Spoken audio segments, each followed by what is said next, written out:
गुरुचरित्र पारायण म्हणजे श्री गुरुचरित्र या पवित्र ग्रंथाचे पठण करणे। हे पठण तुम्ही घरी किंवा मंदिरात करू शकता आणि ते 3, 7 किंवा 11 दिवसांमध्ये पूर्ण केले जाते। गुरुचे मार्गदर्शन कसे आवश्यक आहे याचे विवेचन या ग्रंथात श्रीपाद श्री वल्लभ व श्री नृसिंह सरस्वती यांच्या लीलांमधून वर्णन करण्यात आले आहे। पारायणासाठी योग्य वेळ पहाटे 3 ते संध्याकाळी 4 या वेळेत असून दुपारी 12 ते 12:30 या वेळेत वाचन बंद ठेवणे आवश्यक आहे, कारण ही वेळ दत्त महाराजांच्या भिक्षेची मानली जाते।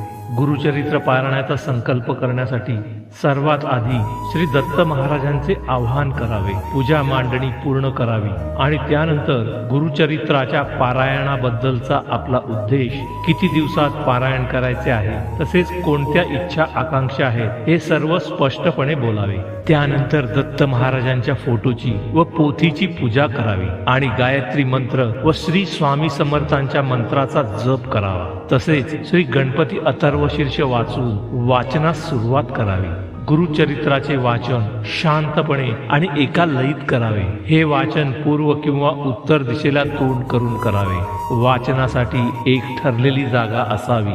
श्री गुरुचरित्र सप्ताह करताना प्रारंभ शक्यतो शनिवारी व सांगता शुक्रवारी करावी, कारण शुक्रवार हा श्री नृसिंह सरस्वती महाराजांचा निजानंद गमनाचा दिवस आहे।